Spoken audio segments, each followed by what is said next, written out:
एक दिलचस्पी ये ज़रूर है कि पार्टी को ये समझ में आ गया है कि सभी सेल जो हैं यानी सभी मोर्चे हैं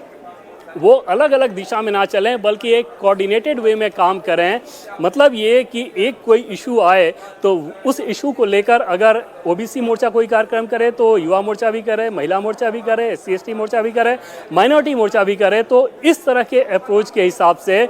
सभी सेल के कोऑर्डिनेशन का काम BD शर्मा, जो कि आप समझ सकते हैं कि मध्य प्रदेश में पिछली बार जो पार्टी को चमत्कारिक सफलता हासिल हुई उस समय वो मध्य प्रदेश बीजेपी के अध्यक्ष हुआ करते थे। दूसरा कार्यकाल उनको मिला था, विद्यार्थी परिषद से आते हैं, वो खजुराहो के सांसद हैं 2 बार के, और कार्यकर्ताओं में करंट पैदा करना ये उनको आता है यूथ पॉलिटिक्स से, क्योंकि वो आए हुए हैं विद्यार्थी परिषद से। तो कैसे यूथ के साथ आपको कनेक्ट करना है ये उनको बखूबी आता है और इस लिहाज से उनको ये जिम्मेदारी दी गई है। हालांकि उनके अपने प्रोफाइल के हिसाब से ये माना जा रहा था कि कोई बड़ी जिम्मेदारी उनकी होनी चाहिए। तो अभी सभी सेल के कोऑर्डिनेशन का काम, मतलब ये कि पार्टी ये समझ रही है कि अब आपकी सारी इकाई को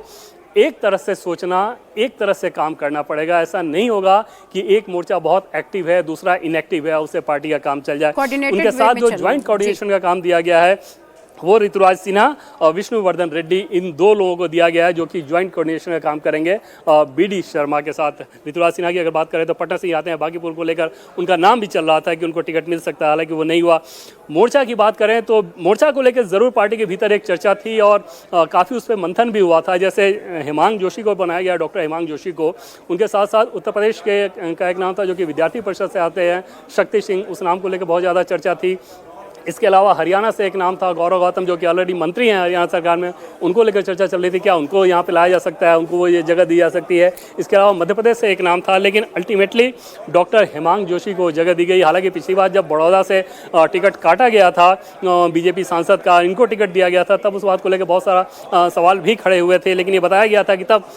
CR पाटिल जो कि प्रदेश के अध्यक्ष हुआ करते थे वो इनके फेवर में थे और डॉक्टर हेमांग जोशी को वहाँ से टिकट दिया गया बड़ौदा से, वो जीते भी और अब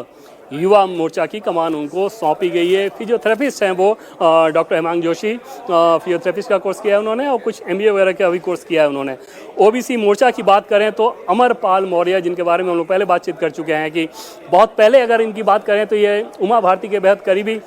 सहयोगी के तौर पे काम ये करते थे और बाद में धीरे धीरे उन्होंने संगठन के काम को पूरी शिद्दत से लिया और पार्टी ने उसका इनाम भी उनको दिया था कि पार्टी ने उनको राज्यसभा भेजा और अब OBC मोर्चा की जिम्मेदारी उनको दी गई है। चर्चा ये चल रही थी कि अगर कैबिनेट एक्सपेंशन पहले हुआ रहता तो इनका नाम उस सूची में भी हो सकता है, एटलीस्ट ऑप्शन में ये था विचार के तौर पर, उत्तर प्रदेश से वो नाम आया हुआ था।